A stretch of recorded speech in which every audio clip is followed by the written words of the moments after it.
Sup everybody, welcome back. So the DLC 2 for Sparking Zero came out recently, and what do I think about it? Well, let's just say I have some thoughts. I know there may be people who will probably disagree and think I have the worst Dragon Ball take of all time, but hear me out and let's just get the positives out the way. The patch notes. I think they are a great fix to it. It might actually shake out one of the major issues with the game, the cheesers. They are such a plague on ranked. I encountered so many Super Saiyan 4 Gogetas, Ultra Instinct Gokus, and Super Saiyan 2 Keflas. Now let me preface this by saying I don't have an issue with anybody picking these characters. There are people who choose them because they like them and have legitimate skill with said characters. And I've lost against people with skill.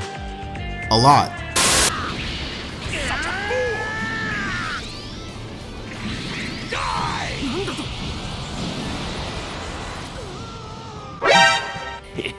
Why? Is it not beautiful?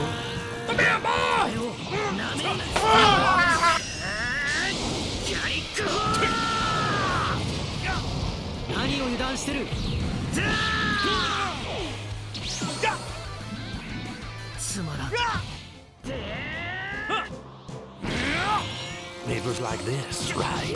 We Man, shut your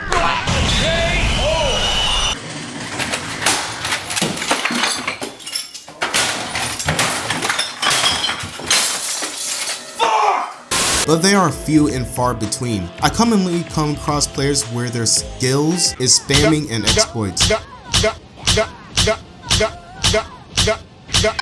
Like MUI Goku with his charged ki blasts. Thank fuck they patched that shit. Speaking of, ever since they made some patches, I barely see any of those characters around. It kind of reminds me when a bunch of people were running androids like Dro and Android 19 in particular, because they like the characters. But as soon as the patch of DLC 1 came out, they were nowhere to be found. Anyway, next positive is also a negative. The characters. I think they are designed pretty good, their moveset is pretty good, their ultimates are pretty cool, and that's about it. Now let's get into the meat and potatoes of this. First off, the DLC as a whole.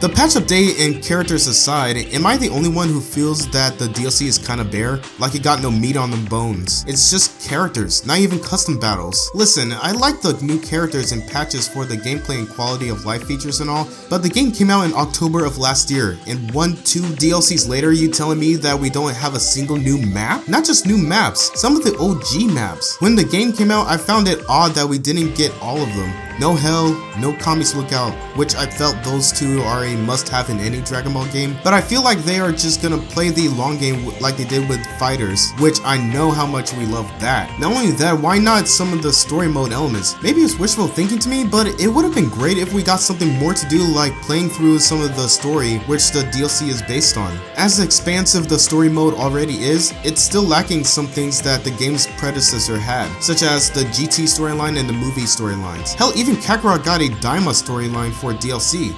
I low-key forgot they even released that. Anyway, let's move on to the characters. Carvel, him, her, him, bodies. Now, you guys might have noticed I've been kind of basic with the praise with the new characters. That's because I have a lot of shit to say about them. First off, the dubbing. I understand that the Daima anime is still in Japanese the last time I saw, but if you are putting characters in a game with multiple languages available, something needs to change. Put in English dubbing at the very least. Like at first I understood why Goku Mini still had Japanese dubbing when the game just came out, but it's been months since then. Next, the character selection. The vast majority I don't really have an issue with, except her.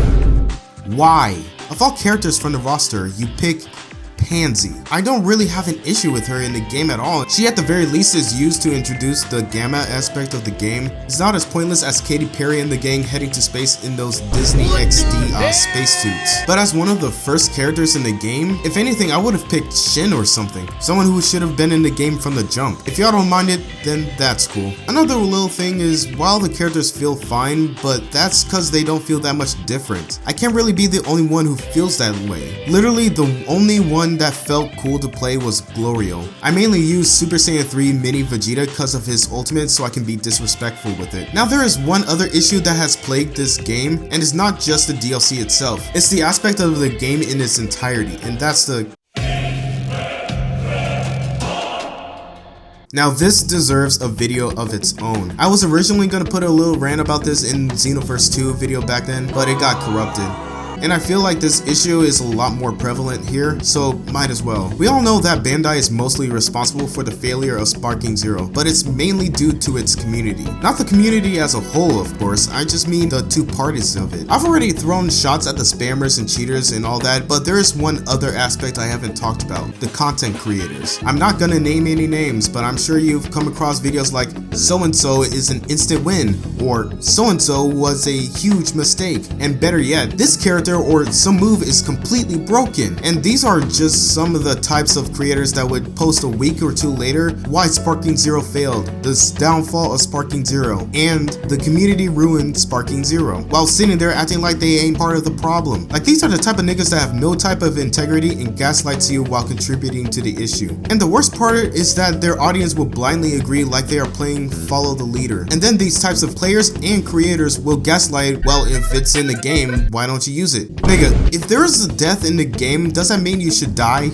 No, you'll just end up losing progress and looking stupid. And with spamming and exploiting broken shit, you'll just end up being a bum with no goals or aspirations. And with the criticisms of the game that they constantly parrot is that, 1, the game has no content. No content? There's tournaments from the Yamcha games all the way down to the Tournament of Power. There's casual and ranked matches alongside offline play. There is story mode with various outcomes, character customization, training mode, custom battles and matches, and so on. The no content shit just don't make sense to me. It's like me saying that Xenoverse 2 has content. And as much shit I have given the game in my previous video, which you guys should definitely watch, I would never ever say that the game has no content. And the second criticism I hear is that the game doesn't have the characters I want. Now, I'm gonna sound like a hypocrite here, but hear me out. I criticize the game for characters it should have rather than characters I want. If that doesn't make sense to you, then that's fine. Not all of us can be smart sometimes. Anyway, they complain about that when I'm just sitting here like, there are over 180 characters in this game and they haven't tried them out because they refuse to jump off the exploit train. And even if they do add characters they want, they won't use them unless they are meta, and that their favorite creator makes videos on the exploit possibilities. In fact, the same shit happened with the new Bleach game. Ichigo and Aizen came out, creators made their videos on their exploits and how overpowered they are, and now all you see are Ichigo and Aizen. It's so fucking annoying. And they have the audacity to say that the community is the reason why the game fell apart. Like, excuse me? Y'all are part of the plan. Not only y'all are part of the problem, you guys offer no type of solutions. Like, some content creators actually make spaces for playing the game and tournaments on Discord so you can have fun with it. But no, they just follow the trend train and farm the hate, which was a contributing factor in the game's downfall. I'm telling y'all, man, it's fucking unbelievable. I ain't gonna lie, it sucks making a video like this, cause despite all of its issues, I really like this game. It's just those things I have expressed that made the game feel like trash. I'm still holding out hope that it'll get better, but maybe it won't and I'm just coping. Anyway, hope you guys enjoyed the video. Like and subscribe if you like, and have a good one. Peace. Baby, let me see some. Okay, too bad. Bitches, going both ways. Woo. She gon' do it for these fans. She make it clap like how I do both of my hands. Fuck it up, stick it up, throw it back.